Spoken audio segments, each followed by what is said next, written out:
Esto es Subterfuge Radio.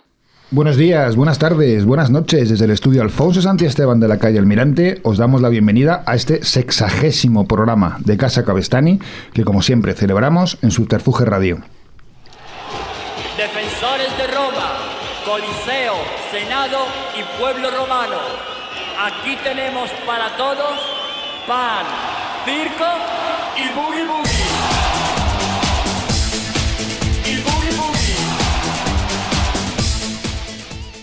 Hola, pues bienvenidos de nuevo a este 60º programa de Casa Cavestany que nunca lo hemos hecho, y eso que ya llevamos varias Semanas Santas haciendo el programa. Y para esta ocasión vamos a hacer un especial Semana Santa pues un poquito peculiar, ¿no? Vamos a hablar de algunos aspectos de la Semana Santa. Como lo nuestro es un foodcast, pues incluso trataremos temas gastronómicos relacionados con el tema, pero no ahora en nuestros tiempos, sino que nos vamos a retrotraer unos 2000 años para atrás. Sobre la mesa pues tenemos nuestra habitual tortilla. Y no tenemos torreznos aparte porque es una tortilla de torreznos. A ver cómo está. Lo que está por encima son las virutas de la corteza crujiente y luego los torreznos están dentro, mezclados con la patata. Como estaréis escuchando esto justo a las puertas de Semana Santa, pues nos estamos tomando un potaje de vigilia con sus garbanzos, su bacalao, sus espinacas, su huevo duro, panácimo, típico de la época en la que vamos a hablar, y ahora veremos por qué.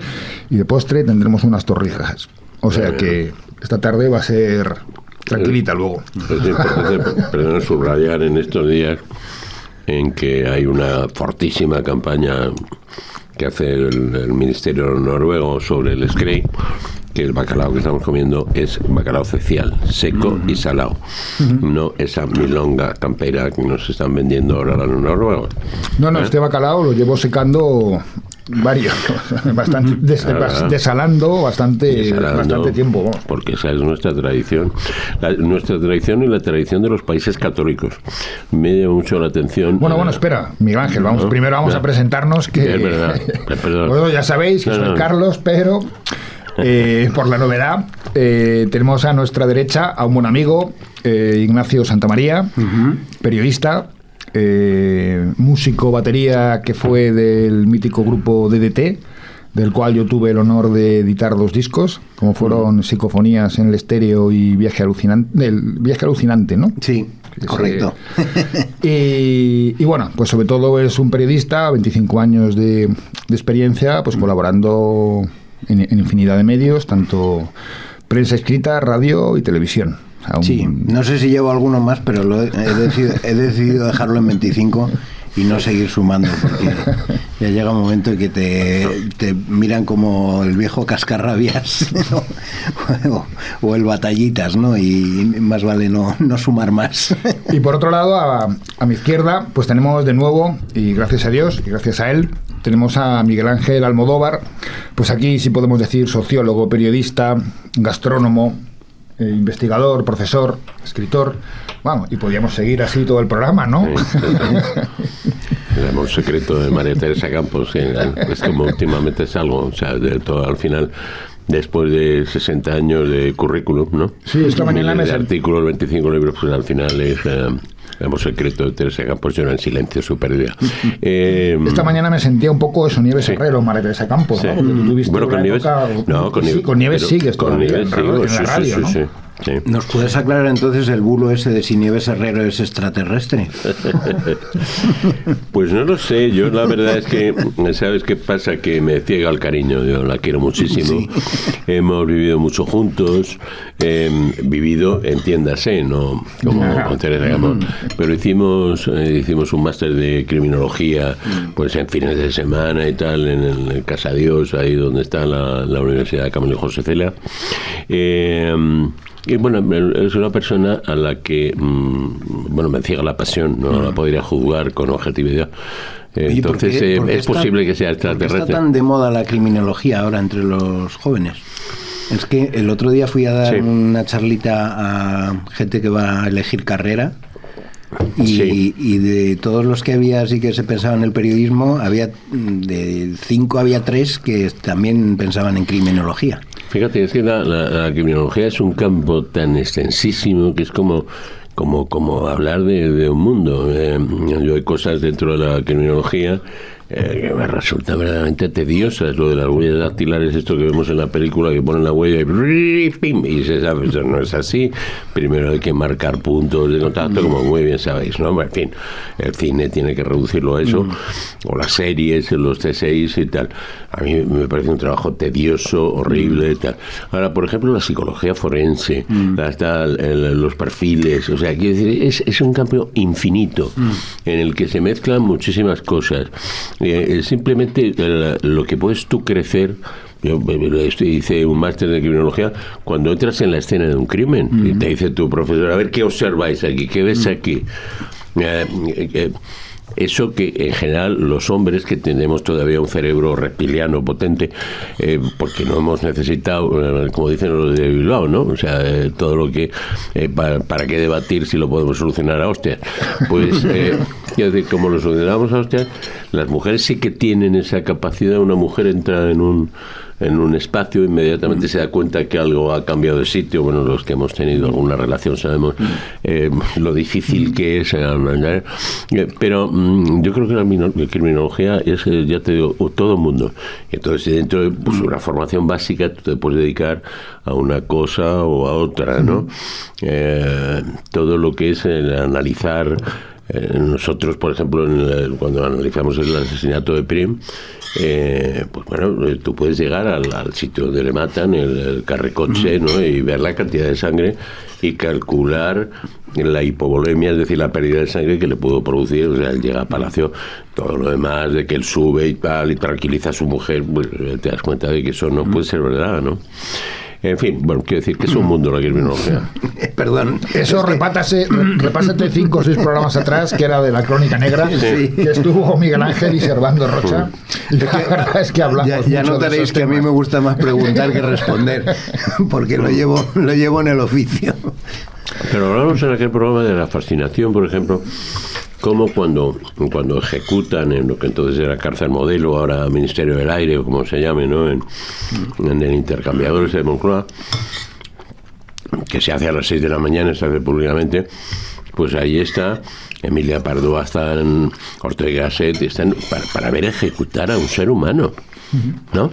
Bueno, quiero decir que también tiene un componente sociológico. Bueno, Sofía Baroja lo retrata en la trilogía de la lucha por la vida, como la gente iba a las afueras de Madrid, en la zona de la Moncloa, a ver fusilamientos. Que Vicente Blasco Ibáñez está en la cárcel en Valencia por delitos de opinión en la época de la dictadura de Primo de Rivera, y coincide con el verdugo, no saben dónde meter al verdugo, porque el verdugo llegaba siempre por la noche. Eso se cuenta muy bien en el verdugo de Berlanga. Entonces empezaban a tomar café y coñac, es lo que tomaban, y cuando llegaban a las 6 de la mañana a la hora de la ejecución estaban en un estado absolutamente lamentable, como muy bien reflejado el verdugo. Sí. Pero bueno, de lo que íbamos a hablar en esta vez, de lo que íbamos a hablar en esta vez era de la Semana Santa, un poco también de la gastronomía, o de lo que se comía en la época de Jesús, o en la zona donde vivió Jesús, donde a través de un libro que escribió Miguel Ángel hace 6 o 7 años, que es La Última Cena, bueno, desglosas y investigas y averiguas que no fue pan con vino, sino que fueron muchos más alimentos lo que tomaron dentro de un ritual. Esa última cena, es la cena de Pascua, es el Seder de Pesaj, que siempre, y se repite ahora, vamos, tampoco hay que averiguar demasiado. Me parece que a mí me hacen escribir el libro 2 cosas. Primero, que el recientemente fallecido Benedicto XVI, podrá opinar de él cualquier cosa, pero el gran teólogo del siglo XX, reafirma a Juan en los Evangelios. Juan es el único de los 4 evangelistas canónicos que dice que cuando se celebra esa cena están gritando los corderos, se oye gritar a los corderos. Es decir, esta cena no tuvo lugar, y él demuestra perfectamente que esa cena tuvo lugar la víspera o antevíspera de la Pascua. Entonces el cordero no se podía comprar en las carnicerías, había que comprarlo en el templo, sacrificado de manera ritual, que de eso vivían, ¿no? Por eso las patadas que Jesús le da a los tenderetes, aquello era un negocio, ¿no? El templo.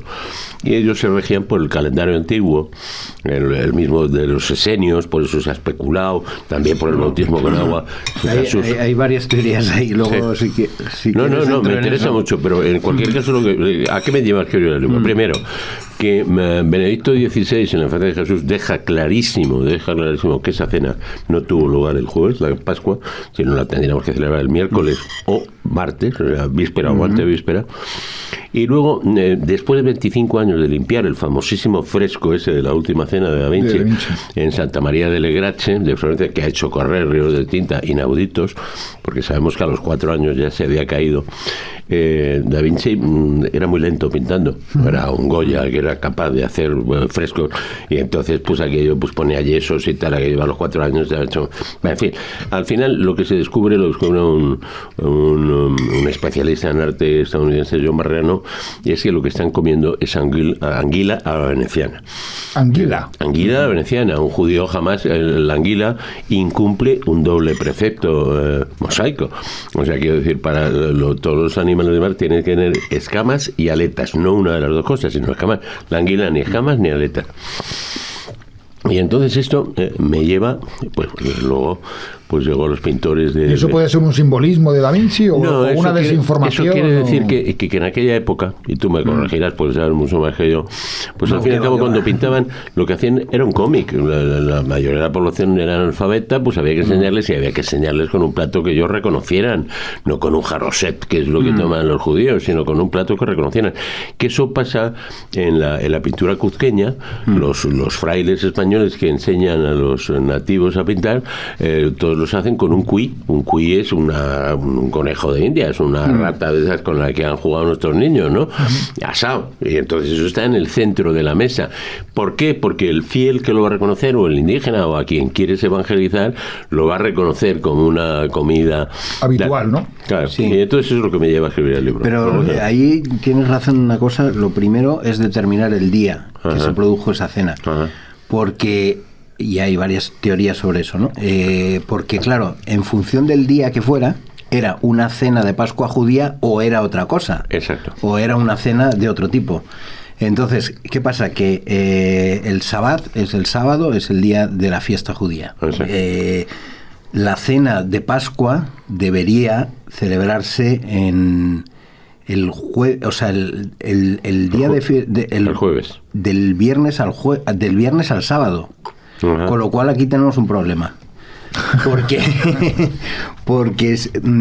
la cuestión es que pero por otro lado, lo importante también es el calendario, porque si la fiesta de los ácimos, que era lo que se celebraba, ¿no? La fiesta de los ácimos es la Pascua judía, que es el paso del Señor por el desierto, que por eso hay un ritual súper riguroso de que hay que lo ya en el Éxodo y en el Deuteronomio les marca cómo tienen que ir, ¿no? Tienen que comer de pie a toda prisa, vestidos con una piel de camello y con un bastón en la mano, ¿no?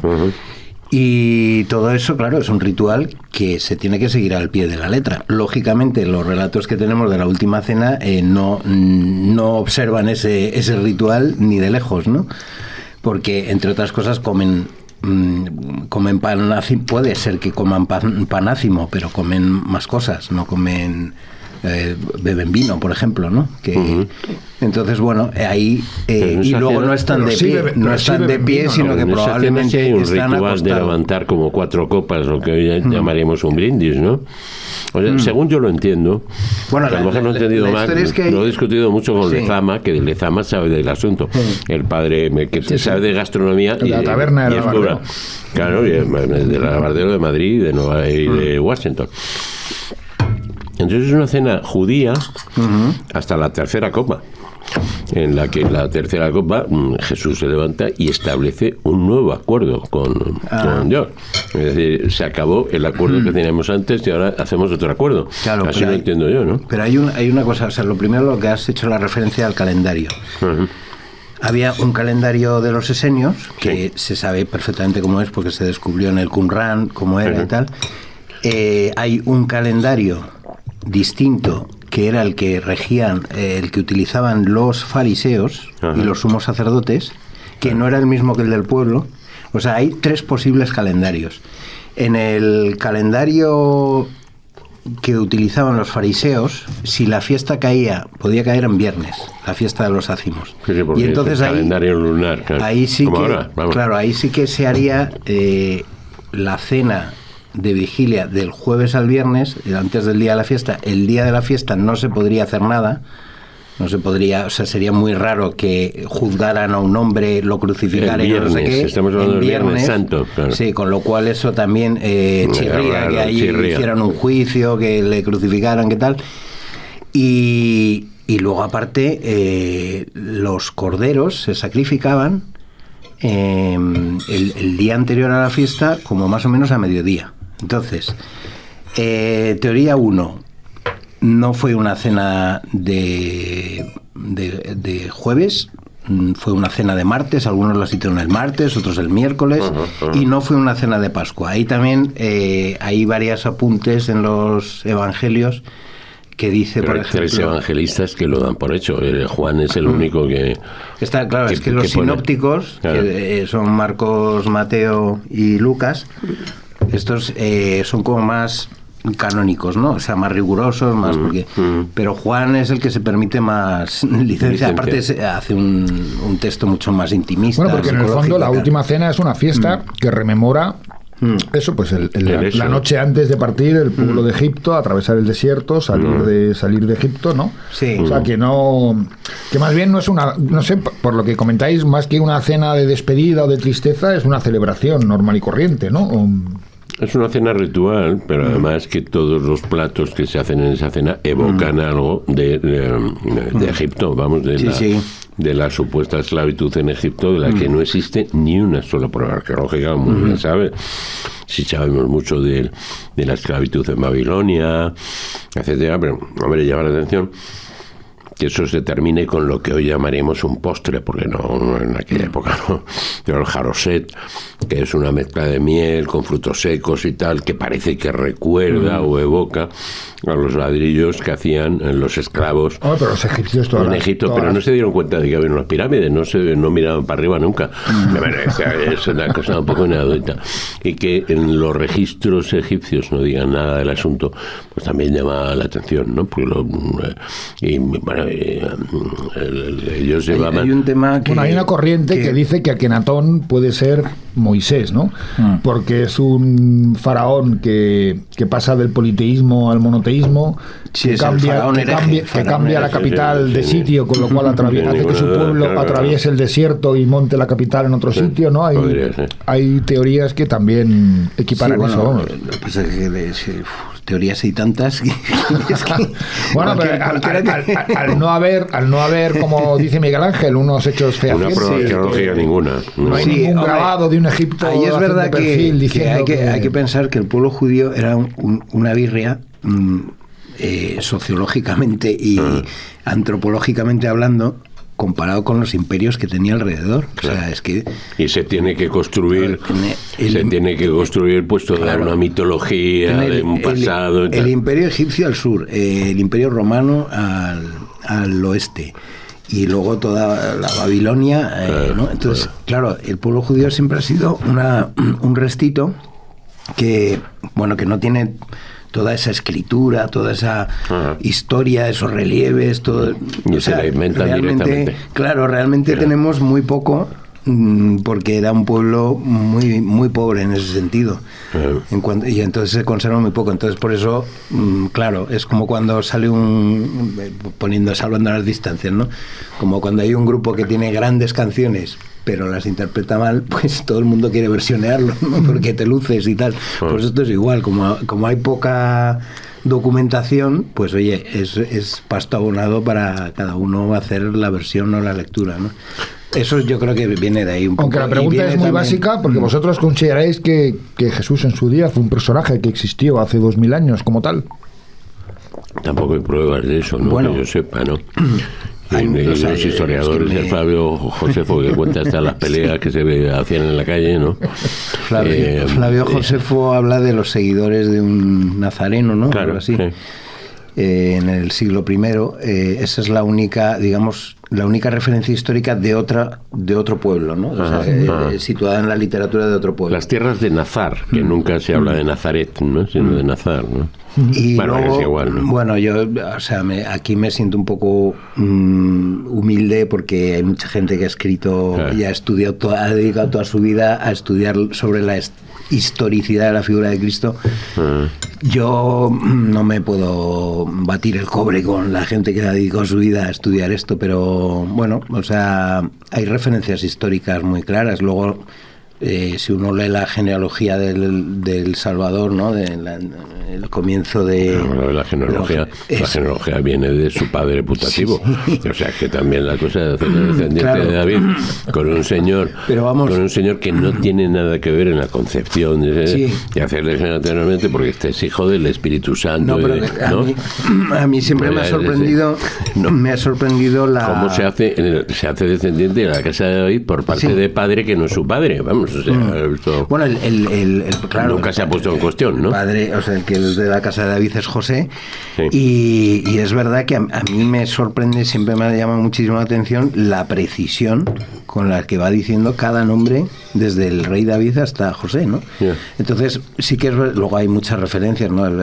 Caifás se sabe que existió, Herodes también, todo, o sea, quiero decir, parece que cuadra con los datos históricos que tenemos por otro lado, ¿no? Eso sí se puede, vamos, está más que comprobado. O sea, que no hay nada que digas, esto es imposible, ¿no? No hay un anacronismo grande en las... Y luego, bueno, los evangelios en realidad se escriben, el primero parece ser que en torno al año 50, que es el de Marcos, 55, o sea, solo 20 años después de la muerte de Cristo, y los otros se escriben después.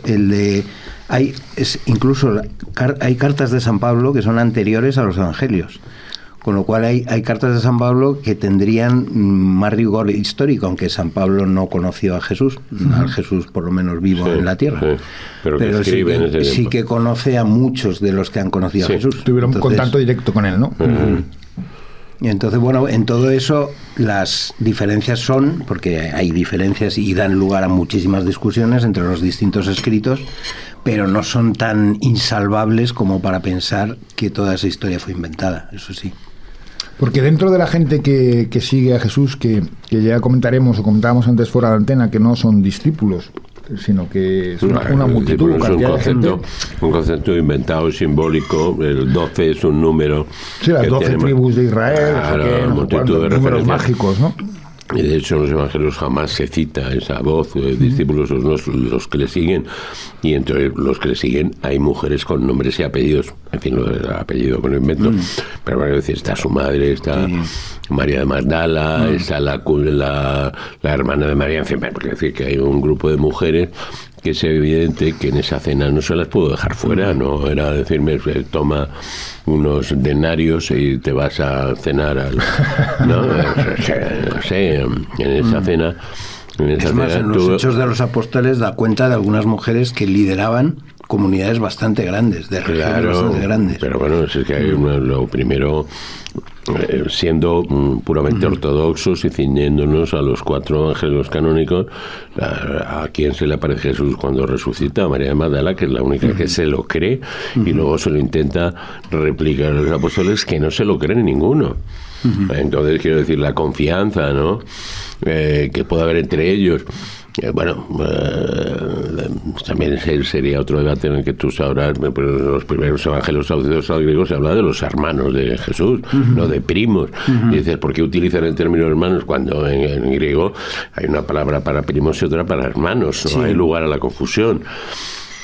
Pero bien, si nos ceñimos a lo estrictamente acomodado en nuestra religión, lo cierto es que es una cena en la que se instituye un nuevo pacto con Dios y se instituye el cristianismo. Insisto, en la tercera copa, o sea, porque hasta la tercera todo es judío, son judíos los que están sentados allí, quien fuera, no 12, o sea, 35 y niños corriendo y tal. Sabemos que eran mesas en U, se comía la romana o la griega apoyado inclinados en el costado izquierdo, y luego se comía con la mano derecha, se comía con las manos, no había ni cucharas. Se comía al estilo romano, romano griego, sí, eso es, acostado. Entonces las mesas tenían forma de U para que, digamos, el servicio que fuera pudiera circular perfectamente. Pero quiero decir, es importante también decir, y ahora me someto a tu criterio mucho mejor fundado que el mío. Es una, que no soy Torquemada ni eso, pero es una religión antropofágica en donde las haya, ¿no? Es una religión caníbal, ¿no? Se instituye este nuevo pacto, ¿no? Con Dios, diciendo este es mi cuerpo, pues como no hay para todos, simbólicamente comeros el pan, pero lo que le está diciendo a los que le siguen es que se lo coman, ¿no? Que es la forma. Yo solo he publicado un artículo científico, científico, que se ha considerado y que se llama la antropofagia como una forma de amor supremo, o sea, comerse al otro. O sea, comerse al otro es integrarlo en ti mismo, ¿no?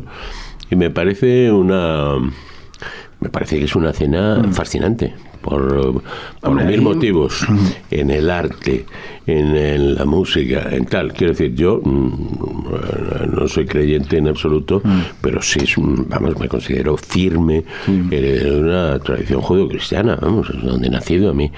En los brazos que tenga Shiva y tal, me la traen al fresco.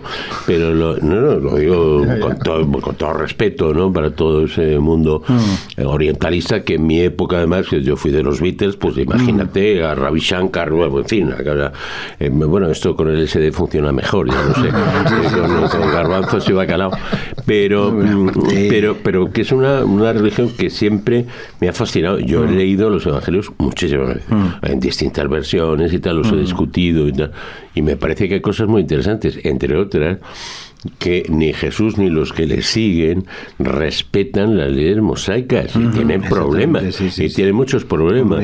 Y esto el cura Lezama lo dice muy bien. No es importante lo que entra por la boca, sino lo que sale por el corazón. Él siempre lo dice en bonito, ¿eh? Sí, yo creo que hay una cosa, además estamos hablando de gastronomía y de buen vivir también, ¿no?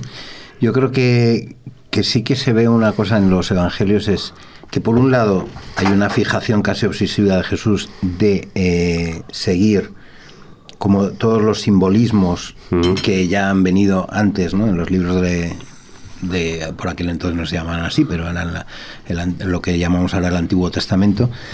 O sea, él hace mucho hincapié en decir se cumple la Sagrada Escritura. Luego también los evangelistas lo dicen constantemente, hasta en los gestos más pequeños, así se cumplió la Escritura, así se cumplió la tal. Pero a la vez hay un intento de humanizar una religión que se había deshumanizado completamente, ¿no? Por las reglas, ahí vemos lo de curar en sábado, lo de que cogían espigas mientras iban por el camino. Exacto, y comían, y entonces... Y hacen harina con las manos, que claro, debían de tener unas manos encallecidas, y entonces eso se lo reprochan. Y los fariseos se lo reprochan. Como un trabajo que a mí a veces me recuerda en la época del Quijote, ¿no? O sea, digo, para situarlo en otro ámbito, lo que era la condición de hidalguía, que se perdía automáticamente si eras sorprendido realizando un trabajo mecánico. Por ejemplo, sacando agua del pozo. Perdías tu condición de hidalguía, digamos que era una nobleza de segunda o de tercera, pero en fin, que hemos tenido una religión nosotros aplicada de no darle un valor al agua nunca, que es un poco lo que le reprochan los sacerdotes. Dice, es que en Sabbat están haciéndose harina y están haciendo un trabajo que no se puede hacer, ¿no? ¿Es así? Sí, y unos están haciendo en el un Quijote, trabajo, en la primera página, ya habla y hay otro elemento, por ejemplo, que tiene mucho que ver con la gastronomía, que es cuando los fariseos le reprochan que coma y beba. en época de ayuno. Dice, o sea, los discípulos de Juan ayunan y los tuyos se dan grandes banquetes. Sí. Y ahí Jesús no dice, bueno, sí, espera, vamos a disimular, ¿no? Un poco, a ver si no nos canteamos tanto, ¿no?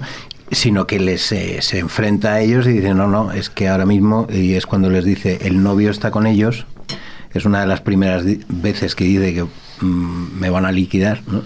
El novio está con ellos, ahora tienen que comer y beber. Ya les llegará la época, cuando no esté el novio, de que tengan que guardar ayuno. Entonces, si hay esa intención clarísima de humanizar una religión, porque en el fondo, pues se habían quedado en las reglas, ¿no? No sé si tenían 600 y pico reglas los fariseos, que sobre todo eran los que más reglas tenían. También los saduceos tenían, pero los saduceos eran una clase alta, más elitista y tal, y yo creo que se las podían saltar cuando querían. Pero los fariseos sí tenían muchísimas reglas, la bula y hay de la época. Y hay un intento ahí yo creo que hay un Jesús muy humano, que es el de la comer, beber con bebedores, con paganos, ¿no?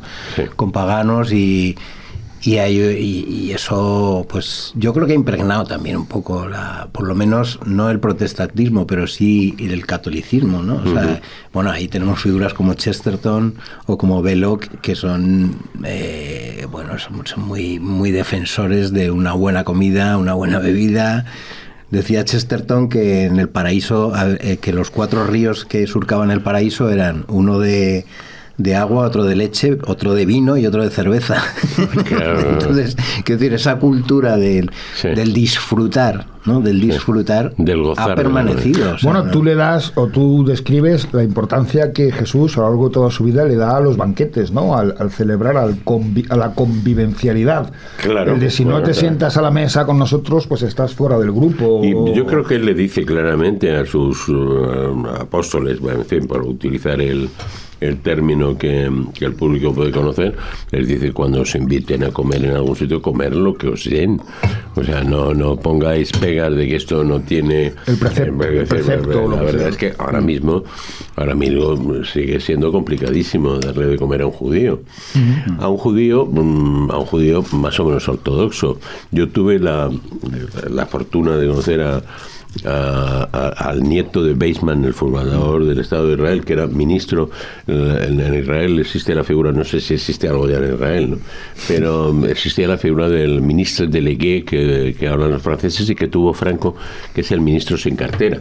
Ministro que solo acude a los consejos de ministros cuando va de lo suyo, pero no a todos los consejos de ministros. Es una figura curiosa que en Israel pues la ostentaba el nieto de Weizmann, y entonces pues cuando vino pues yo era el asesor, el jefe del gabinete del presidente del Consejo Superior de Investigaciones Científicas.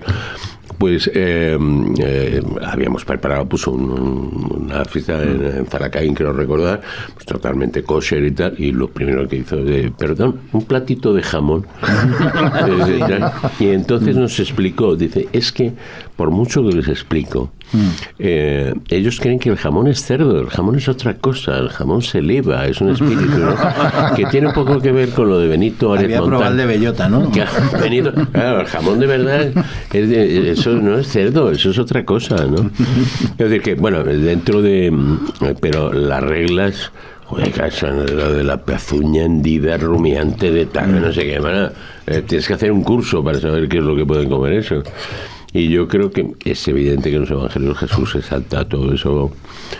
Bueno, claro, parte, ¿no? Sí, no, es la frase esa de el sábado está hecho para el hombre y no el hombre para el sábado, ¿no? Ahí resume un poco esa nueva filosofía de decir, hombre, vamos a acordarnos de que todo esto es para vivir bien y no para estar todo el día castigados, ¿no? Con normas. Claro.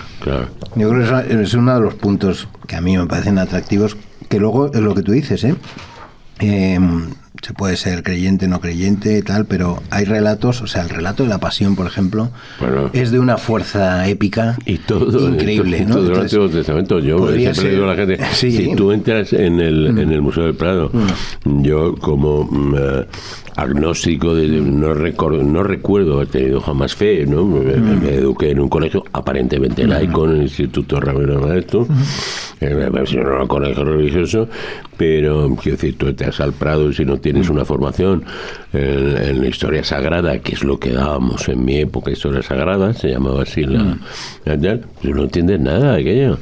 Y si escuchas la música europea, pues tú que el Requiem, los Reyes Magos, fíjate la música relacionada con la Epifanía, pues es decir, esa es mi cultura. Mi cultura, además que exijo que se respete. Vamos, no tolero a ese dipsómano de Colorado que sube por los balcones, vamos, es decir, para mí son los Reyes Magos. Y sobre todo desde que también Benedicto XVI me explicó que venían de Tartesos, ¿no? Con lo cual, además, no sé, es decir, que eran paisanos, los Reyes Magos, más o menos, ¿no? Los Reyes Magos eran tartesos. Claro. Eso dice. Ahora que estoy escribiendo la ruta de la seda. Salen de España, vamos. Salen de lo que sería. El reino de Argantonio, el sur de Badajoz. Huelva, Córdoba, Sevilla, Huelva y Cádiz. Pero tú fíjate que cuenta Rafael Alberti en La Rueda Perdida una violentísima discusión que tiene Fernando Villalón, el poeta viejo del 27, el de los versos de los 800, ese vino montañés que lo paga Luis de Vargas, el que los pobres socorre, los ricos avasalla. Y entonces él defendía que los Reyes Magos habían salido de Cádiz. Y entonces Ignacio Sánchez Mejías, el famoso torero de a las 5 de la tarde, luego cuando muere, pues tienen un cabreo y salen literalmente casi a hostias en el Palo, muy cerca de Málaga. Y al final Benedicto XVI le viene a dar la razón a Fernando Villalón. Claro que salieron de Cádiz, ¿no? Si eran de esa zona de Tartesos, ¿por dónde van a embarcar, no? Para ir a Belén, ¿no? Hombre, también yo, mira, ahora estoy escribiendo sobre la ruta de la seda, y hay que decir que en tiempos de Jesús había ya una circulación de comercio, de cultura, de religión. Sin duda. Que venía de Oriente, pero ya había... Y había judíos en España. Estaban ya los caminos establecidos, se había contactado ya desde hace mucho tiempo. Alejandro Magno había llegado a la cuenca del Indo, había llegado prácticamente a la India. Y bueno, que no eran pueblos desconocidos, o sea, que aparecieran 3 reyes de Oriente no era una cosa como que si aparecieran unos extraterrestres. Ya, pero en este caso son de Occidente. Bueno, si vienen de Tartesos sí serían de Occidente, pero vamos, que yo creo que no es raro que vinieran de Oriente porque había ya caminos trazados, en fin, no sé, no lo veo tan difícil. Bueno, para los que no sepáis, o seguro que sabéis, pero bueno, los tartesos son una población que habitó España antes de los íberos, ¿no? En la zona según los griegos, la civilización más antigua de Occidente, ¿no? Vamos, de Occidente, entendiendo por Occidente Europa, ¿no? De Extremadura, Huelva, Cádiz, el sur de Portugal, que vivían de la fabricación de metales que exportaban, o que venían otros pueblos a la península a comprarle, los fenicios y otros pueblos. Y una población que desapareció, ¿no? Que más o menos con las otras invasiones de la península se debió integrar en otros pueblos. Pero como otras tantas civilizaciones, todavía no hay ninguna explicación, porque los mayas desaparecen en 10 minutos, ¿no? Bueno, teorías miles, ¿no? Pero Tartesos existió o no existió, no lo sé. Pero a mí me gusta creer que sí. El rey Argantonio, ¿no? Que era el rey. A mí me da exactamente igual. En cualquier caso, mi cultura es de unos señores que se llaman Melchor, Gaspar y Baltasar y tal. Entonces ya he estado a aprenderme el nombre de los renos y tal. Ya me ha pillado. Es decir, yo creo en lo que creo. Eso sí que, por ejemplo, y lo que creo es en mi cultura. Lo de los nombres sí que no tiene ninguna historicidad. No, claro. ¿Y qué se debió comer en la última cena? Porque tú hablas de que de primero alguna hierba ácida o sí, porque eso evocaba esas ensaladas. Carpás, ¿no? Sí, el carpás, pues son cosas muy saladas, vinagradas y tal, que recuerda que te hacen llorar, ¿no? Un poco como el picante de los mexicanos, ¿no?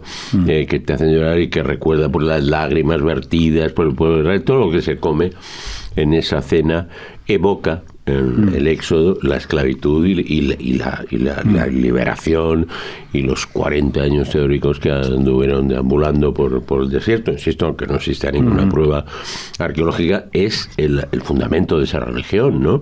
Son los 3 libros que citaba, que nosotros llamamos Nuevo Testamento, y que así lo hemos entendido.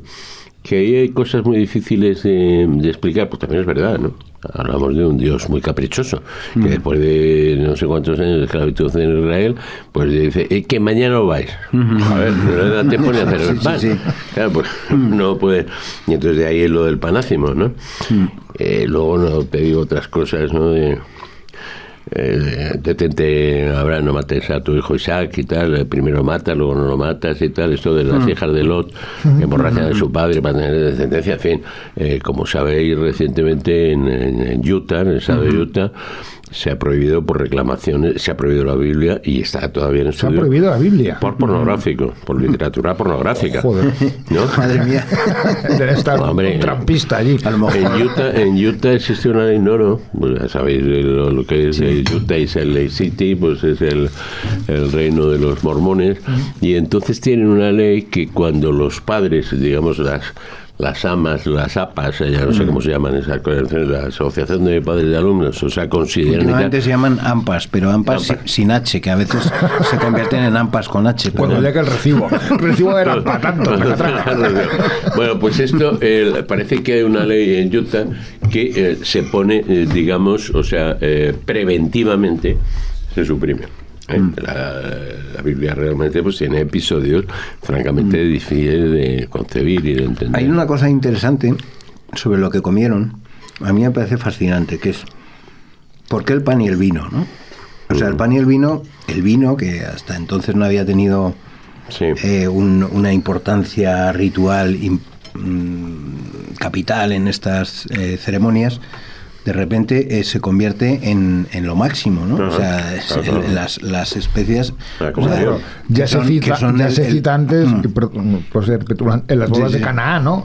Sacas el mejor vino al final de todo, cuando deberías sacar el malo, haces el bueno, ¿no? Entonces, en vez de el cordero pascual, ¿no?, que sería la comida ritual, pues Jesús se pone como cordero, o sea, el simbolismo es, de hecho hay algunos que sitúan la muerte de Jesús en el mismo momento en que sacrificaban a los corderos para la Pascua, por eso lo del el grito de los corderos y tal, pero él hace una cosa que parece muy revolucionaria, que es poner el pan y el vino como la máxima ofrenda, pero en realidad está recuperando una tradición antiquísima, que es la del sacerdote Melquisedec, que eso es una cosa que además se dice, según el rito de Melquisedec. Melquisedec es una figura extrañísima dentro de la Biblia, extrañísima, porque solo aparece en un renglón de la Escritura. Y aparece de la nada, además. Sí, como el mozo del Quijote, que aparece en la primera página y un mozo. Aparece de la nada y le da a Abraham, en un momento que Abraham está como alicaído, como desesperanzado y tal, no sé, y le da pan y vino.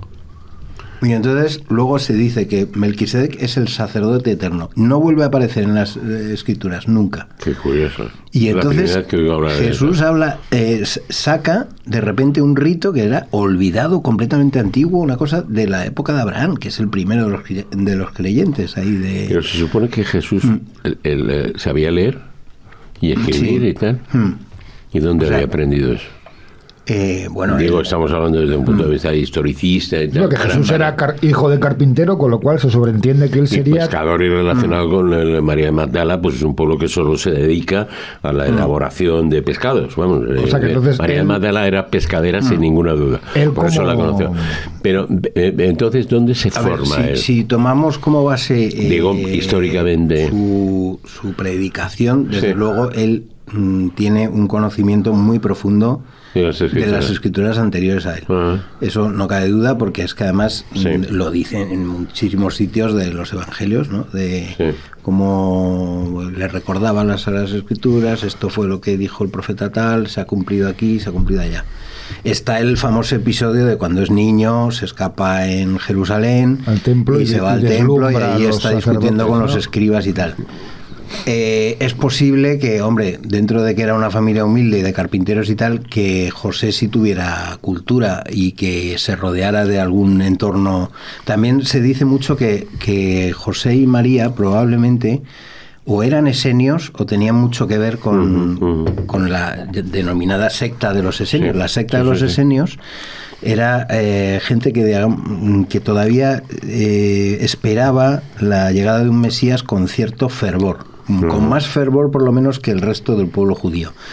Y de ahí que siguieran mucho más las escrituras, que leían las escrituras, que se transmitieran de padres a hijos, que tuvieran como esa fidelidad, ¿no?, a lo que se había escrito. Porque tú mantienes, Miguel Ángel, que como hijo de carpintero y reaparece en su vida luego a los 30 años, tú defiendes que él, y se rodea de pescadores, él debía ser un constructor de barcas. Es lo más probable, el constructor o arreglador, que eso no sé si existe, me lo estoy inventando, supongo que eso. Reparador. Pero su trabajo debe estar relacionado con el agua y con la pesca, ¿no? Reparador, porque sabemos que las barcas, si lo sigue diciendo ahora, pues hay que limpiarlas periódicamente, hay que sanearlas, porque se les va pegando todo. Bueno, no hay más que ver a las ballenas como están llenas de lapas y de cosas, pues eso le pasa a las barcas, ¿no? Eso es lo más razonable de pensar.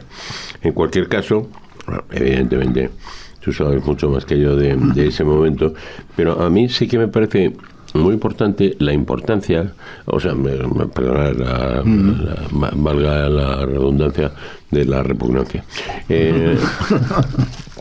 Lo que sí es definitivo es que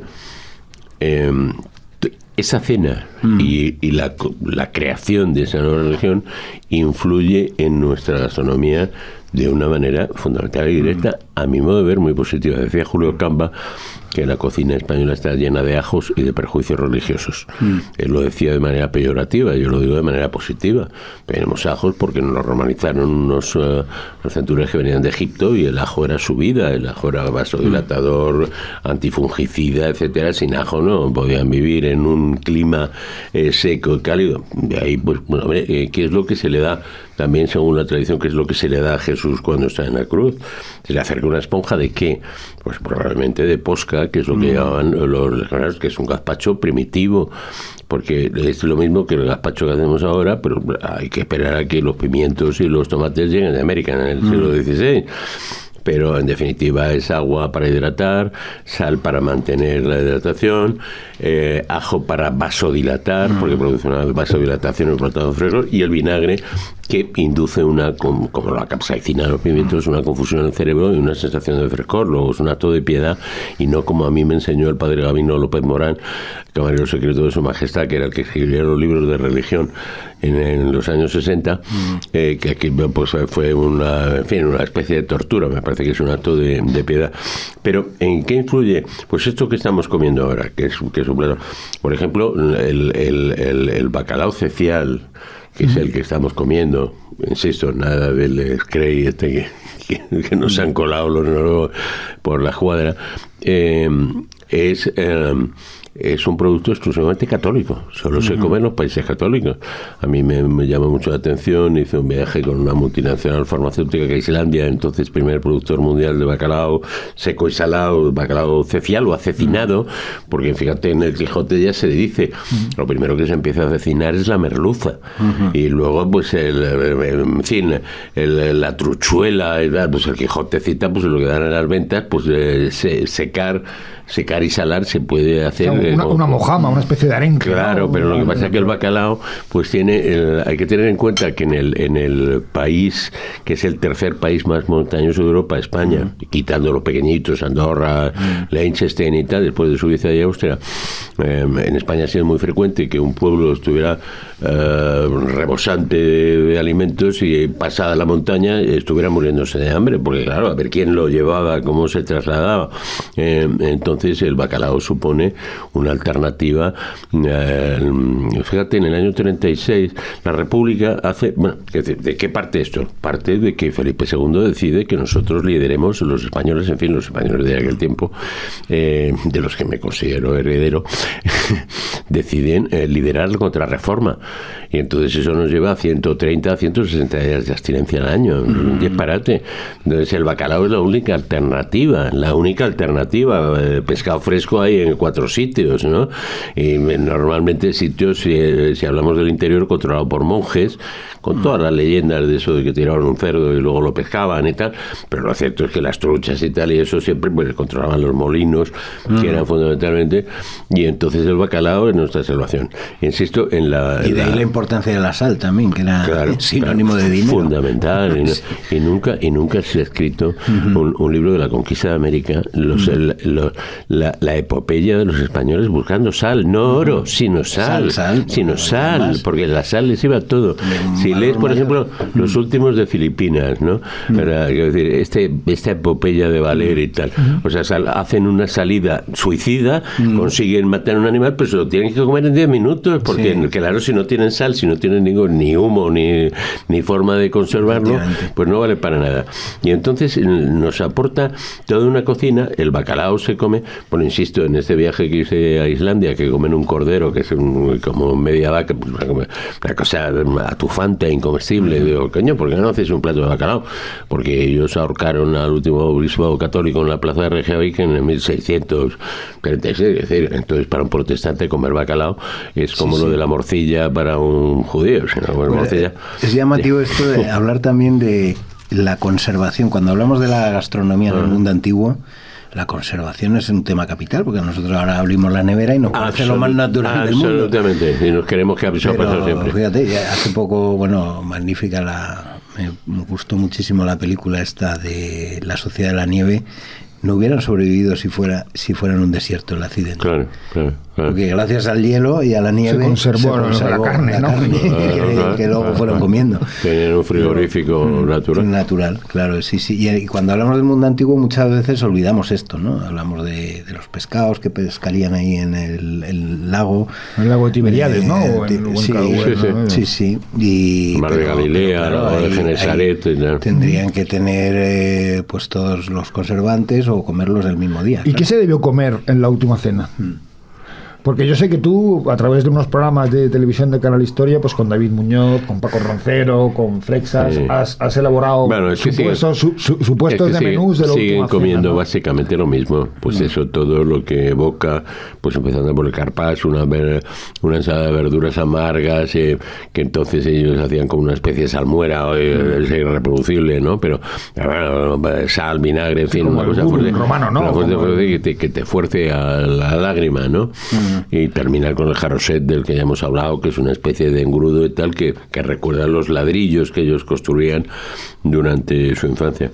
Pero es esto, yo creo que es muy importante lo que todo eso nos allega, porque nos deja una cocina, y no termina de decir, después de Felipe II, que impone, digamos, que España sea una cruzada contra el protestantismo y tal, nos lleva pues a 100 y pico días de tal, y entonces el bacalao se impone en nuestro recetario. Luego la Segunda República Española, a través además de su... Ha saltado 500 años de golpe. No, pero hazaña lo que decide es decir, somos un país que necesita bacalao, porque comemos bacalao, siempre me refiero al bacalao, en fin, Lo he repetido bastantes veces, pero como ahora seguramente mientras se emita esta entrevista la gente verá 20 anuncios del Grey en todos los canales, pues bueno, para contrarrestar. Y entonces, bueno, él ficha, como sabéis, como presidente de la República ocupa el Palacio Real, pues se llama Palacio de España, es el único palacio real que no ha ocupado, que ha ocupado alguien que no era rey. El presidente de la República lo ocupa, y lo primero que hace es intentar fichar al cocinero de Lardi, que hay un libro precioso, El cocinero de Azaña, porque borda el bacalao al pulpe. Y lo que hace la República, que es una decisión de la República, es decir, vamos a hacer nosotros el bacalao, joder. Es decir, no solo lo vamos a pescar, porque lo tienen que hacerlo en Islandia y tal. Ajá. Y entonces crean una industria en el País Vasco muy importante. Y una de esas industrias saca un libro en el 36, que naturalmente no llega a salir a la calle, pero es un libro que está terminado, creo que de 202 recetas de bacalao en España. Probablemente en Portugal a lo mejor hay más. Y entonces, ¿qué tiene recetas de bacalao? Los países católicos. Y los islandeses que comen, en fin, no voy a decirlo porque ahí se puede molestar a algún islandés, se comen unos borregos malolientes y tal, no sé qué. No comen bacalao porque es una cosa religiosa. Las torrijas que luego nos has ofrecido, ¿no? A mí me parece que el nombre... Hay una película, por cierto, hablando del bacalao, sí, y de los nórdicos, y del sur mucho más rico en cuestión de gastronomía, ¿no? Muchas veces. No sé, El festín de Babette era una película deliciosa, maravillosa. Y ahí se ve ese contraste de porque Babette bueno, no sé por qué razón acaba en un pueblo es una cocinera francesa, ¿no? Sí. Una pero cocinera que viene de París, claro. Y acaba en un pueblo pero luego le toca la lotería, una herencia, no recuerdo de muy la bien, Escandinavia y tal, y tiene que verse obligada pues a comer pescado hervido todos los días, ¿no? Y claro, ella viene de un mundo de una riqueza gastronómica absoluta, y cuando le toca la lotería efectivamente dice, voy a hacer una comida a la francesa, un pichón, ¿no? Me acuerdo de la película. Y allí todo el mundo es como que los rostros son grises, y cuando van comiendo la comida que les prepara la cocinera... Bueno, eso es un poco la magia de este programa, ¿no? De Casa Cabestany. En vez de ser una entrevista de dos personas o tres mirándonos, estamos comiendo, y todo es mucho más agradable, pues, ¿no? Estamos haciendo esa película es preciosa porque estéticamente es preciosa, porque se ve el efecto terapéutico de la buena comida, de la buena bebida en la gente, ¿no? Claro. La felicidad que les da. Claro. Eso es una cosa que nuestra sociedad está perdiendo, ¿no? Porque también lo comentabas tú, Miguel Ángel. Lo comentábamos antes, Jesús es muy, o el cristianismo es muy amigo de los banquetes. Celebrad, estad juntos, celebrad juntos. El que está fuera no pertenece al grupo. Si vas a una casa y te tratan bien, intégrate y come lo que te ofrecen sin preceptos y sin prejuicios y tal. La sociedad actual... El banquete socializa. Pero fíjate, no solamente un banquete de celebración, sino en el siglo XIX tenemos en el turnismo muchísimos ejemplos, los banquetes funerarios. Y sabemos, por lo que nos dicen Xavier Castro, otros historiadores, que a los banquetes, cuando se moría un pobre, no iba nadie porque sabían que no había nada de comer. Y entonces solo se iba al entierro de la gente que luego iba a ofrecer algo. Fíjate, las patatas con bacalao es una cosa que cita Manuel de Púa y Parga Picadillo, digamos un gran avanzado de la prefiero un tipo que llegó a ser alcalde de La Coruña. Ya sabéis, si vais alguna vez a La Coruña, me niego a decir a Coruña porque eso no se ha dicho nunca, ni en castellano ni los gallegos. Ni los gallegos nunca se ha dicho, ¿no?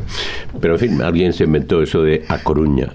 Entonces coges la carretera en Madrid y dices, voy a Coruña.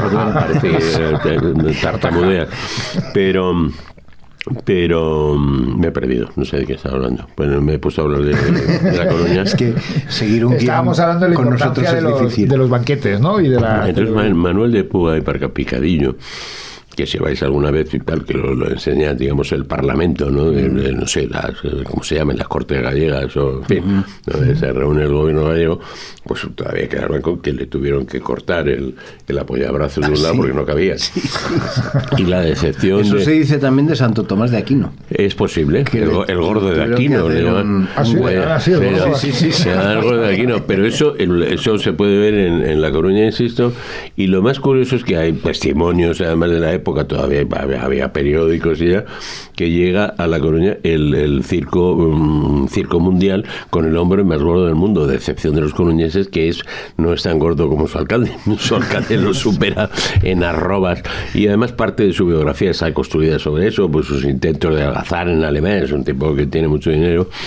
Y entonces él habla del bacalao electoral. Y entonces el bacalao, para conseguir votos en el turismo, ya sabéis, el testamento que hace Alfonso XII en su lecho de muerte a su viuda ya embarazada del futuro Alfonso XIII, ya sabes, Cristinita guarda el coño, de Cánovas se gasta y de se gasta Cánovas. Se establece este régimen del turnismo, lo que se llama el turnismo. Y entonces él explica lo del bacalao electoral. Dice, lo dice abiertamente, dice, le pones bacalao y patatas en abundancia y tal, patatas y bacalao, tal, ya el plato electoral y vino y tal, y luego votan como tortolitos, dice textualmente. Es una delicia. Entonces renunciar, a mí me parece, por ejemplo, y vuelvo a insistir, me estoy poniendo muy pesado con eso, quiero decir, el bacalao es nuestro bacalao, es nuestra cultura, es nuestra religión, es nuestra esencia. ¿En España hay bacalao? Perdona mi incultura. Supongo que sí, ¿no? Norte, pero ten en cuenta que Noruega tiene un ministerio para 3 productos, ¿no? El salmón, que ellos hacen en el salmón, que además que cuando te lo enseñan, yo fui hace muchos años, te enseñan y entonces toman trigo y avena y tal, lo que siempre han comido los salmones. No sé, pero tienen el salmón, el scray, el bacalao, ese que llaman ellos, han inventado de pata negra, un bacalao fresco, lo cual no tiene ningún sentido, porque decir, para eso usted toma una de cualquier cosa, ¿no? Cualquier pescado fresco es lo mismo. Quiero decir, el bacalao cecial, el pescado cecial no hace falta que sea bacalao. Eso es una cosa, es secar y salar. Y entonces entras en otro mundo. Pero también, el que ha influido en nuestra gastronomía, pues bueno, pues toda esa cosa de relacionar la hipertensión con la sal. Sabemos perfectamente que esto es un plan urdido por los productores de refrescos azucarados, ¿no?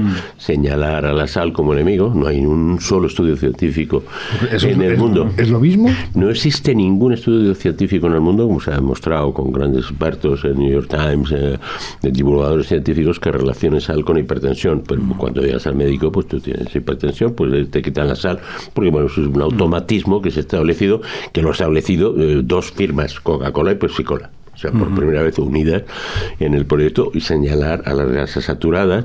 El tocino es infinitamente mejor que el ketchup, ¿no? O sea, que no duda, el ketchup, la mitad es azúcar, el 50-52% es azúcar.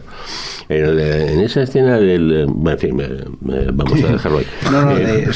Sobre lo que se comía, ¿no?, en la última cena.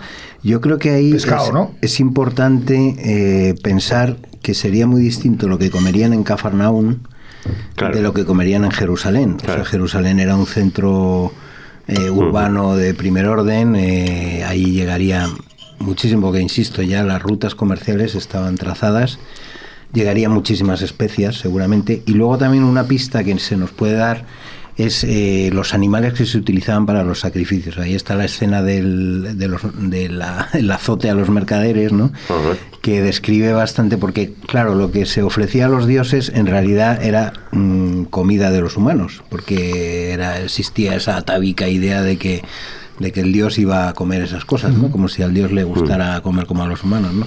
Pero ahí están pues las palomas, los pichones, hay una serie de... O sea, seguramente comerían aves, comerían cordero. Pero sí sabemos que eso está documentado, con la época de Herodes se ponen muy de moda, por decirlo en términos contemporáneos, se ponen muy de moda las codornices, porque las codornices están libres de cualquier, como pasaba en todas partes, en fin, todos hemos visto 1000 películas de Robin Hood, ninguna de España, que pasaba exactamente lo mismo. Es decir, la caza era solo para los nobles. Cualquier individuo que se ponía a cazar y tal era penado de de la manera más atroz, ¿no? Se le cortaba un miembro, se le mataba, tal. Y entonces las codornices parece que sí estaba permitido. Y es muy fácil cazarlas pues, con liga, como hemos cazado los niños de mi generación, los gorriones. Maldeciré siempre sobre mi tumba por haber hecho eso, pero lo he hecho, ¿no? Y mucho mejor que cazar Pokémon, ¿no? Comer pajaritos, que es una cosa que se hacía antes, ¿no? Desde luego más sano. Oye, pues ya veo que hemos terminado con el potaje. Podemos hacer una pequeña pausa y bueno, me ha encantado, Miguel Ángel remata, no, lo que pasa y es que ya pasamos a las torrijas, al postre del programa. Disfruto mucho de la comida y de esta mucho más que de cualquiera. Lo estoy pasando muy bien. Entonces quiero que no termine.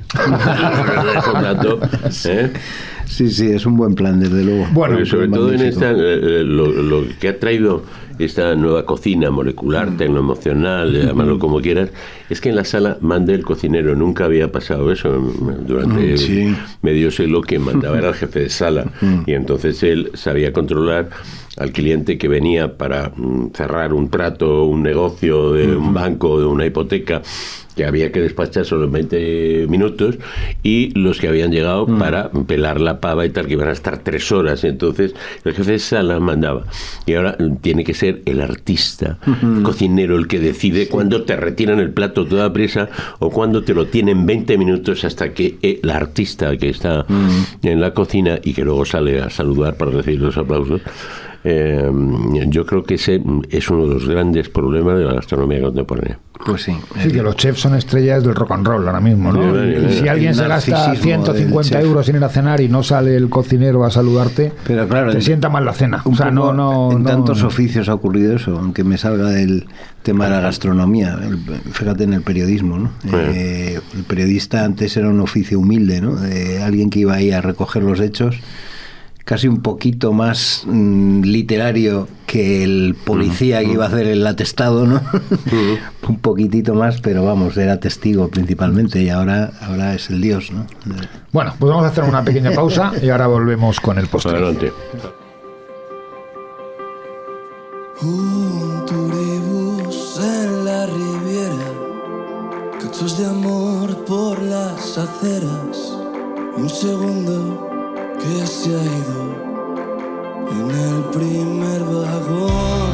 Carmen, vente de Valencia, que hoy el día está jodiendo, y esa luz tan sorollesca me ayudaría un montón. Que cualquier otra distancia que no alcance con la mano me parece de mal gusto, completamente innecesario. Que hoy el día está nublado, coge el coche, yo tu mano, que no hay sitio tan lejano para huir como tu cuarto.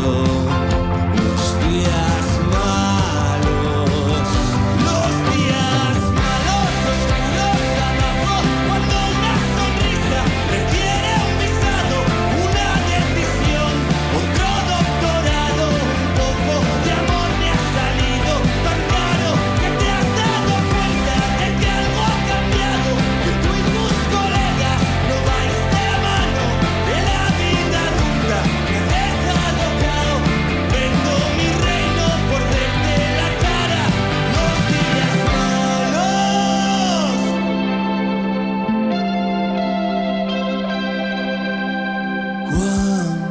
Cuánto amor desperdiciado, que has cogido y no has honrado, has dejado que se muera cada planta del balcón.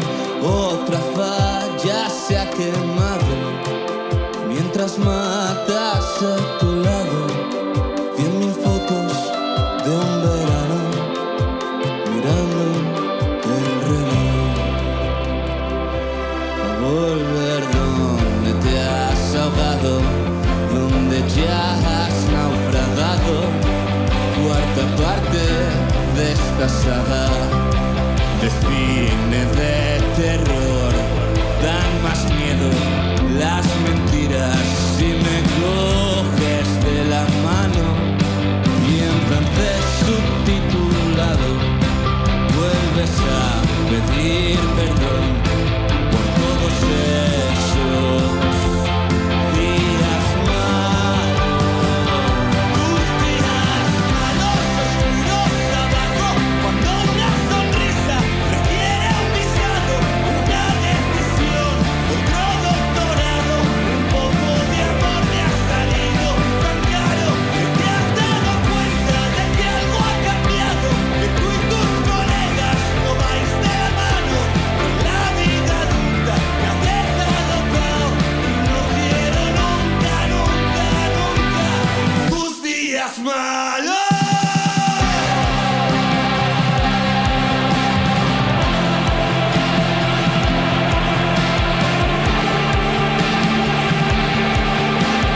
Ya estamos de vuelta, nos estamos tomando una torrija, que esta no la he hecho yo, la ha hecho el señor Viena Capellanes, una de las pastelerías más antiguas de Madrid. Y bueno, está rica, yo no la he probado todavía, ¿qué os parece a vosotros? Está riquísima. Sí. Muy buena, muy Viena buena. Capellanes tenía mucho que ver con la familia de Baroja, ¿no? Sí, Era es que su de tío, hecho ¿no? Pío Baroja trabajó allí un Era tiempo. panadero, ¿no? Trabajó allí un tiempo, sí. No con su hermano. Hay De una hecho, cosa que cuenta. en mi calle, Juan Álvarez Mendizábal, está el restaurante Viena haciendo esquina y, y al lado, Martín de los Heros, está una de las primeras Vienas, aunque creo que la primera fue la de la calle Fuencarral, pero en mi calle, en Mendizábal, hay un cartel que pone que ahí vivió la familia Baroja. O sea que, mira, ahí a lo mejor está la conexión de por qué los Baroja vivían cerca de donde están dos establecimientos de Viena Capellanes. En Porque la fueron suyos. autobiografía, que ahora sí, no sí. recuerdo cómo se llama de Baroja. Los Nessi En mi también, vida, era tal. o sea, el otro apellido. Pero Baroja cuenta una cosa muy divertida, que es porque cuando ellos les echan de la calle de Tetuán, esa absurda donde está la Abra, esa que luego hace un giro a 90 grados hacia Arenal, les echan los hermanos, van a derruir el edificio, y entonces Pío Baroja dice, la electricidad ya está funcionando, y entonces, coño, entonces todas las panaderías tenían una mula que es la que movía Movía la el electricidad. molino. Y entonces ellos presentan su proyecto al ayuntamiento ya con un motor eléctrico. Entonces le dicen en el ayuntamiento, ya, pero aquí falta la cuadra de la mula. Entonces le explica a Pío Baroja al funcionario que ellos no van a tener mula, que no tengan otro fuente. Bueno, ya está, pero no le aprueban el proyecto. Y al final tienen que, supongo que un delineante, o sea, de la época, que presentar un proyecto con la cuadra de la mula para que se lo apruebe el ayuntamiento, para poner la panadería, que no va a haber mula, pero bueno, que el funcionario ya con eso se da por satisfecho, ¿no? Eso yo creo que tiene... Pío Baroja fue mozo allí en Viena Capellanes, pero duró poco, duró solo unos meses. Pero como hay una panadero con su historia hermano ahí. más, ¿no? Sí. No lo sé. Estuvo un tiempo, pero yo creo que pronto vio que no era Bueno, ahora se que no era lo desmitifica un suyo. poco Pío Baroja, ¿no? Todos esos submundos y toda la noche, que no era él el que iba, sino que iba su hermano, o que iba otra gente y luego se lo contaba. Que él iba, pero que no lo vivía, que tenía corresponsales, ¿no? Que le contaban qué cosas pasaban por los No, es que submundos el riesgo y las era enorme, verbenas ¿no? de Madrid. Es claro. que Pío Baroja no era muy verbenero, era un hombre muy sobrio. Bueno, pero sus obras sí te refleja las verbenas, Sí. a lo del Manzanares, Sí. la verbena del Cerro del Pimiento, la verbena de tal, la verbena de cual, sí, o se las contaba o iban, ¿no? Como... Sí, pero eso es perfectamente plausible, vamos. Que alguien se lo contara con detalle Sí, sí. y que lo reprodujera y lo introdujera en sus novelas, ¿no? La Busca, etcétera, porque es el ambiente sórdido de Madrid. Sí. Pero vamos, si les haga el 2 también es un mundo a veces terrorífico, ¿no? Esos sitios que están más allá de los suburbios, ¿no? Donde vive el moro Almudena, el moro ciego Almudena y tal, y van a comer, ¿no? Es un vertedero, ¿no? Joder, Fíjate meterse que, ahí... eso ¿no? siempre he pensado yo, que en la literatura actual se ha perdido un poco el reflejar esos ambientes sórdidos de ahora. O sea, Sí. la gente está como en una torre de marfil generalmente. Completamente de acuerdo. Y hubo una época... Hombre, en Iñaki eso- Domínguez, un Bueno, amigo que Iñaki estuvo aquí, Domínguez es uno de presentó los pocos- Narcopiso el otro día, Exactamente. o sea, con lo cual... No, no, Iñaki Domínguez es uno de los pocos que va a salvar gran parte de la historia de Madrid gracias a esa investigación que ha hecho. Una memoria que Tiene es mucho mérito. fundamental. Sí, porque no... Yo lo estoy sí. disfrutando un montón con la lectura de los libros de Iñaki Domínguez. Fíjate Sí, que sí. se hizo aquella época del cine kinky y luego del cine neo Con La Loma y con... El cine neokinky es reflejar un sector de la sociedad, una realidad, ¿no? No me acuerdo cómo se llama esa novela de Pardo Bazán, la primera, El Tribunal, me parece, donde aparece la clase proletaria. No sé si en ninguna novela aparece, es una clase que no está. Están los funcionarios cesantes, el Villamil de Sí, Miau, sí, sí, sí. quiero decir que refleja la época. Y Galdós lo hace mucho tiempo después que Emilia Pardo Bazán, ¿no? Es decir, el obrero. ¿Eh? Oye, y y por si ahí quieres, en La verbena de la paloma, que tú fíjate, el Julián que tienes madre, el Julián es un honrado cajista, lo mismo que el fundador del Partido Socialista. Quiero decir que ahí, ¿y quién es el boticario? Pues la burguesía. Yo creo que esa obra se puede leer en un enfrentamiento marxista-leninista, ¿no? Sí, sí, sí. Oye, por volver a intentar centrar el tema Sí. un poco a conclusión, No, sí. en esta última cena, en vísperas de Semana Santa, de la que hemos estado hablando, había mujeres, había Sin niños, duda. habría más de 12 personas. Tú decías que podían ser Perros hasta... muchos, porque el camión de la basura no pasaba a las 3 de la mañana. Y bebían, o sea, que se debieron entonar. No lo sé, lo que sí sé es lo que bebían.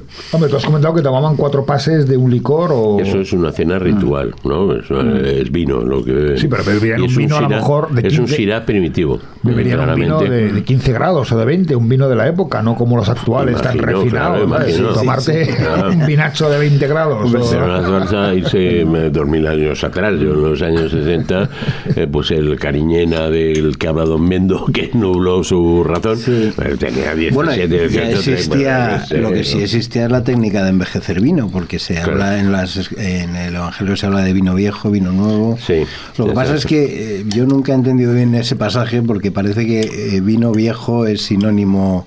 Bueno, él habla de la vieja ley, ¿no? No se puede meter en los mismos recipientes el vino viejo que el vino nuevo, ¿no? Porque el vino nuevo rompe las costuras del recipiente viejo, ¿no? Entonces sí que se sabe, por ejemplo, que había técnica ya de envejecer vino. Y por tanto, pues... Hombre, y los romanos mucho antes se ya hacían valoraba, vino, claro, y los fenicios, me imagino, y hasta los tartesos, a lo mejor que... Sí, sí, pero que es una... Volviendo a la última cena y volviendo a ese nuevo pacto con el que establece una nueva religión, que es el cristianismo, sí que está basada en el pan y en el vino. Y luego nuestra cultura pues se refleja en multitud de ocasiones. Oye, ¿y la famosa frase, o la mítica frase de el que me va a traicionar ha comido de mi plato? Yo creo que Eso da una pista también de cómo comían. Pero ahí todos habrían comido del plato, ¿no? Pues, Claro, se mojaba del mismo recipiente, de la misma fuente. Sí, pero que eso es de una- todas las personas que habría en esa cena sería difícil distinguir quién había comido del plato de... Pues, habrían mojado todos. Sí, ¿no? bueno, parece ser que a lo mejor compartía plato y el que ha mojado de mi plato, ¿no? Y señala a uno en concreto. De todas maneras, es que, claro, esas referencias... no creo que señalara tan claramente a uno, ¿no? O sea, yo creo que más bien era una fuente. Uno de los que está aquí me va a traicionar, ¿no? Yo creo que habría una fuente y todos mojarían, ¿no? Muy al estilo de, bueno, como podemos ver ahora en todo lo que es Asia Menor y todo lo que es, bueno, en Líbano, en Palestina y tal, pues hay esa costumbre de compartir plato, de compartir fuentes y... Sí. Oye, y a modo de conclusión, a lo mejor un gran banquete como del que estamos hablando hoy ha trascendido más allá del cristianismo y ha trascendido culturalmente a través de la historia en todos los pueblos, ¿no? Es decir, siempre el reunirse para comer es un acto de celebración, de fiesta, de... Sí, pero incluso yo creo que es anterior al cristianismo, pero el cristianismo sí sabe recoger eso, los tantos banquetes de Platón y Jenofonte, etcétera, y sí que recoge esa tradición de convivencia, de comer y de beber, lo cual es fundamental. Siempre hemos sido una cultura de vino, hasta hace 4 días... éramos una cultura de vino. Y es muy curioso porque los viajeros que vienen a España, ilustres en el siglo XVIII, sobre todo en el XIX, Alejandro Dumas, que hace un viaje nada menos que de Irún a Cádiz en el siglo XIX, había que echarle un par de cataplines, lo que más le llama la atención a los viajeros que vienen a España es que no hay borrachos en las calles. Todas las ciudades de Europa están llenas de borrachos y en España no hay borrachos. ¿Por? Pues porque se bebe de una manera convivencial, se bebe en el banquete. Y el vino, yo, en fin, alguna vez he dicho lo que me ha acarreado no pocos problemas, que yo considero que el vino se le da a los niños antes de los 5 años. A partir de los 5 años, sí. ¿Sabes esto? Me la poner. Sí. Como me lo daban a mí, o sea, a mí me daban un vaso de gaseosa, bueno, cuando se metió la gaseosa, que antes puse el agua, pero ya estaba la pitusa y la casera y tal, ¿no? Los domingos. Y entonces te ponían una gotita de vino, que eso, pues en sangre, tú mides en sangre y es cero el alcohol que ha entrado en tu sangre. Y entonces lo que le enseñas al niño es que el vino, el alcohol, hay que beberlo en familia, hay que beberlo a determinadas horas, hay que beberlo comiendo algo, etcétera. Entonces, insisto, en el libro de Alejandro Dumas, de Irún a Cádiz, encuentra un borracho en Córdoba al que los niños siguen de manera festiva, como un acontecimiento, porque no habían visto, los niños van detrás del borracho como una cosa excepcional, como si fuera un cabezudo. Yo creo, y eso les llama la atención a todos, le llama la atención a Andersen y a otros menos famosos, digo, del Patito Feo. De los puntistas. Le llama la atención sobre todo quiero decir, esa manera convivencial, esa manera cultural de beber, que hoy hemos perdido por completo. Sí, sí. Hay que decir que a mí me asombra cuando los jóvenes, que es muy normal, presumen de haberse emborrachado en 5 minutos. Me tomé una tal, no sé qué, vale, ya estaba con un pedo. Tal. Yo he vivido esa generación que salíamos pues a las 12 de la mañana, podíamos a tomar vino, es decir, llevo 5 horas bebiendo y aquí estoy teniendo y todavía, pues en fin, estas pruebas que se hacían. No, claro, además pasabas por todas las fases, ¿no? Claro, como decía la Bordeta, que empezabas con exaltación de la amistad, luego Claro, canto, insultos al clero, insultos al clero, entonación de himnos patrióticos. Había que pasar todas las fases. Claro. Ahora no, ahora es que vivimos una cultura de que se pasa del 0 al 100 sin pasar por las fases intermedias. Exacto. Bueno, y que ya cada uno llega a su casa y antes eso, pues el desayuno se hacía en familia, las comidas se hacían en familia. En mi casa se come a las 2:30 y a las 2:30 tiene que estar todo el mundo aquí para comer. Ahora llega alguien a casa, abre la nevera, coge lo que pilla, vamos a cenar. No, ya no quiero cenar, yo ya comí algo antes. Ahí se está perdiendo un núcleo, ¿no? Ese ritual no solamente es una pérdida gastronómica sin calificativos, sino que además es una pérdida de sociabilidad enorme. A mí me llama mucho la atención los padres que te dicen y tal, tengo que hablar con mi hijo. Es que no hablan nunca con su hijo. Y no hablan nunca porque dice, pues, una cosa excepcional. Tengo que hablar con mi hijo es cuando se enteran por un vecino, por el profesor, de que su hijo se droga o que su hijo, no sé. Cuando ya es demasiado tarde para hablar con el hijo.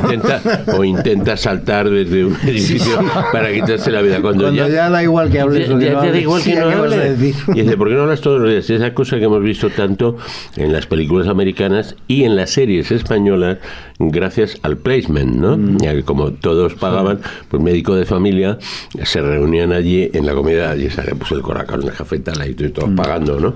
Era el mejor sitio para sacar Y en Los pasta. Serrano, que precisamente estuvo el otro día, Lo mismo, uno lo de mismo, ellos, sí. Jimmy Barnatán, Pero quiero decir, desayunaban juntos y uno aparecía con churros esa y se veía cosa- la leche y tal. Esa y cual, cosa, claro. independientemente de los cambios que ha producido, tenemos un problema de obesidad infantil, estamos liderando la obesidad infantil mundial. Fíjate que hemos pasado de esa imagen lorquiana, ¿no? Del gitanillo, que es como una varita de junco, de tal, no sé qué. El 100% son obesos de los gitanos, porque todos comen de vending, de máquinas de esa tal. Padre, la madre, de verdad, yo que sé, 5 o 50 euros lo que le dé, y entonces pues se sacan sus guarrerías de la máquina de venden. Entonces, aparte de eso, lo que te impide es saber los problemas que tiene tu hijo, verle la cara, mirarle, tal, no sé qué, el desayuno. A mí me parece que el desayuno o la cena, me da igual, ¿no? Los americanos son muy de desayuno, se acuestan a las 7 de la tarde, ya hemos visto tantas películas que hay una ruptura sentimental y luego se recuperan en la noche, claro, porque se habían acostado a las 7 y entonces a las 11 de la noche pues ya hacen las paces. Pero Bueno, y ahí, que ahora estamos en ahora me otro dejas debate, como sabéis. contar, antes de ¿verdad? que pasemos a otra rama del árbol, tengo yo una historia como padre precisamente de eso y que, bueno, si me oye mi hija me mata, porque ella pues tuvo la época de ir a macrobotellones, ¿no? Ajá. Que además eran quedadas que se hacían, no sé, por redes sociales. Sí, de y miles de personas en el miles Paseo de Moret, en el Parque de Berlín, sí. aprovechando las fiestas de algún pueblo o de algún barrio de Madrid, y se presentaban allí y era... Entonces, yo supe desde el principio que mi hija tenía que ir y experimentarlo. O sea, es decir, lo único que hacía, que no hacían otros padres, es que yo iba a recogerla luego. O sea, y me tenía que tirar ahí medianoche en duermevela y luego ella me avisaba y yo iba a recogerla. Y luego A mí te me mirarían gustaba- raro los chavales cuando aparecías tú por ahí, ¿no? Como Bueno, diciendo, "Aquí hace aquí un señor". cuando ya aparecía, o sea, lo que había ahí era como si hubiera habido una batalla, o sea, como un Ya. campo de guerra, Sí, sí. así con gente tirada por el suelo y tal, no sé. Braveheart. Y entonces, sí, Braveheart. Y entonces se subía mi hija y yo callado. Y ella empezaba a Poquito a poco. hablar, y soltaba todo. Y me decía, por ejemplo, es que esto a mí no me llena. es que esto aquí, porque esa forma de beber, además te dejaban tirado por menos de nada, aparecía un chico más guapo y se iban tus amigas de toda la vida, bueno, de toda la vida, o de los 3 días. Y entonces era bonito ver que yo, sin decir palabra, ella me lo decía todo, y se lo decía todo. Y se lo decía lo que le hacía feliz, lo que no le hacía feliz y tal. Y entonces, pues eso es lo que yo creo, tiene que ser un padre, alguien que está ahí para escuchar, para ver y para, en caso de que le pida tiene un consejo, mucho que ver el banquete, porque el banquete es la oportunidad de decir, pues vamos a hablar, vamos a tal, todas las conspiraciones en España se han hecho pues en Lardi y todas las golferías de la Isabelona y tal. Quiero decir que es insisto, esto de tengo que hablar con mi hijo, pero joder, ¿no? Si con tu hijo tienes que hablar todos los días, pero hay que dejarle, porque tiene sus tiempos y tiene su tal, y para eso la comida en común, el desayuno, la cena, es una excelente oportunidad. Sí, es increíble. Por decir, ¿a qué nos hemos reunido? Nos hemos reunido a cenar, pero no celebramos nada, no tal, no sé. Como tú ves, por ejemplo, en los restaurantes de Madrid no hay ninguno que tenga pisto, ¿no? Un plato que comíamos.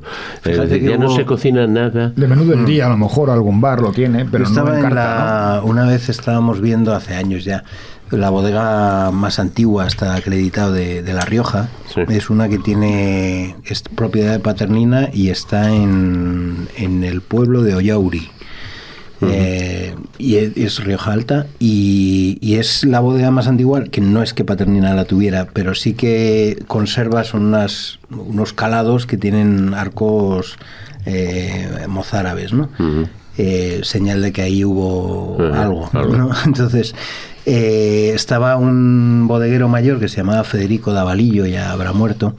Este era uno que llevaba toda la vida enseñando esas barricas, toda esa zona de toda la bodega, ¿no? Y tenía fotos con Hemingway y toda esta historia, ¿no?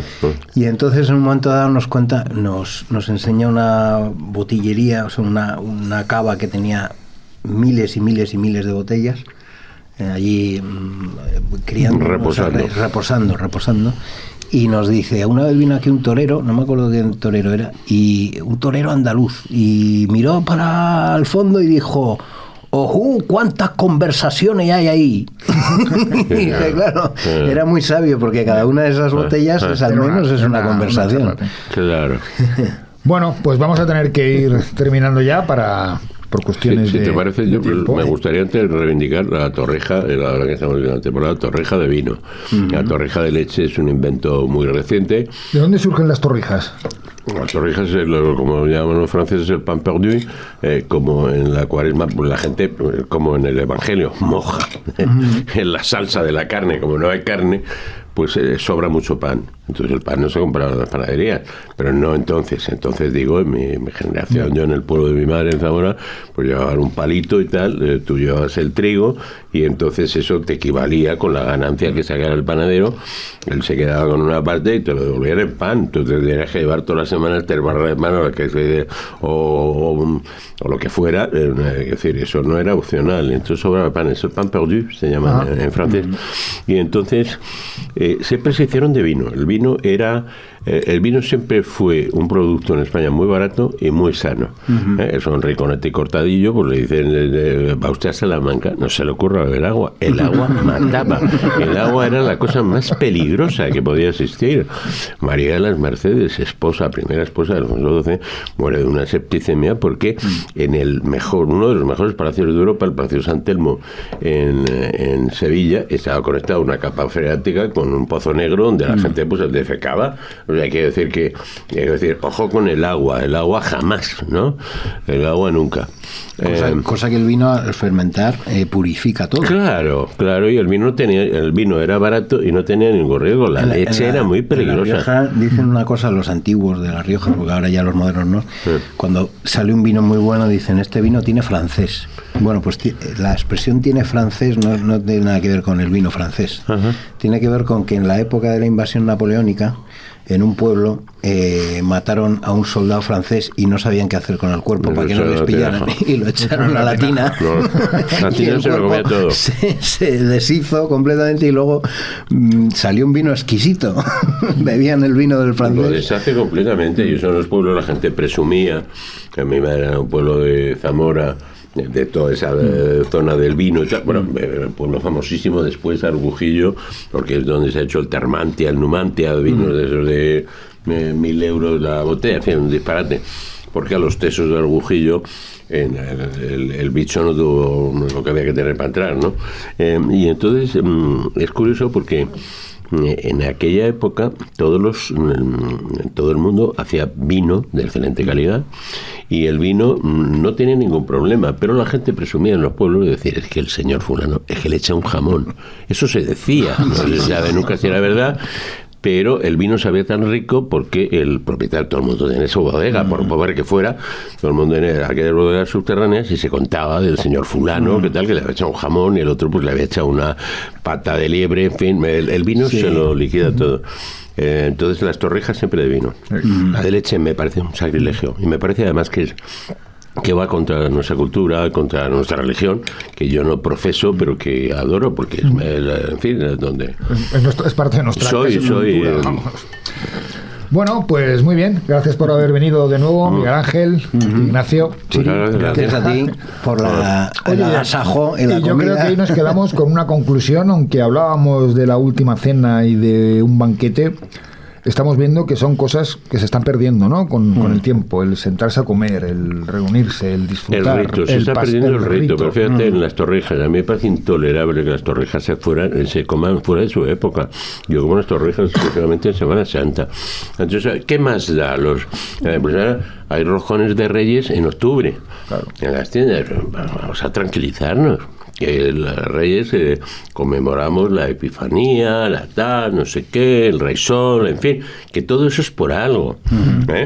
Entonces, ¿vamos a comer roscón todos los días o torrijas todos los días? No, torrijas de comer ahora. Sí, es como el helado, ¿no? Cuando éramos pequeños, el helado en verano, cuando vinieron los helados americanos en tarrina, ya tienes helado en la nevera todo el año, ya pierde la gracia de la exclusividad del calor, ¿no? No, y lo que dices de lo que rodea la comida, fíjate que en eso nos diferenciamos los hombres de los animales, porque los animales se comen para alimentarse y punto, pero para nosotros una comida debería ser, por lo menos lo ha sido muchos siglos y debería seguir siendo un acto humano, un acto de conciliación, de convivencia, de conversación, de conocerse, un ritual en definitiva.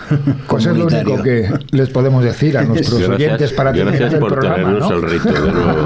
Gracias. Que os sentéis a comer con amigos, que os sentéis a comer con familia, precisamente en la Semana Santa que mañana comienza, que aprovechéis para veros con la gente, para tener comidas de horas, donde sigas con la comida fría, pero estés disfrutando de meterte la cuchara en la boca, y que no perdamos esas costumbres que la verdad es que nos ayudan a unirnos tanto a la familia como a los amigos, como al programa que hacemos aquí de Casa Cavestany. Muchas gracias. Muy bien, gracias, Carlos. Os deseamos una muy feliz Semana Santa y nos vemos a la vuelta.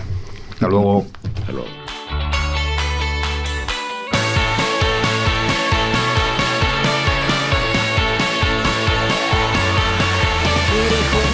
Beberte, nadar en tus ojos, correr por el monte, morirme de ahogo, notar cómo ardes en julio y agosto, y aún así abrazarte y sudar como pollos, dar otro paseo por algún sitio viejo que con esta luz todo parece nuevo, descubrir ciudades que ya conocía, morderte en el cuello, odiar la policía, me aburro, ¿qué haces? Nos vamos de viaje, escucha este grupo que me ha hecho acordarme de cuando bajaste sin conocernos a ese garito de Galileo.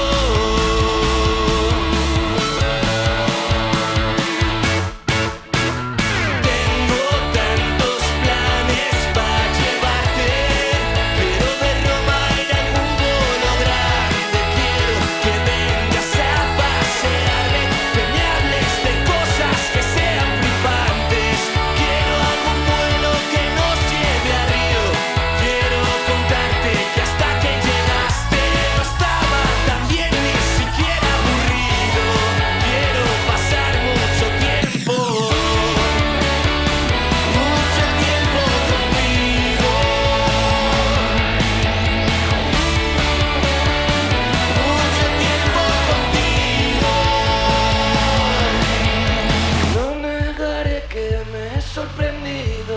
verte llegar cuando me has sonreído. ¿Qué coño es el miedo? Eso no va conmigo.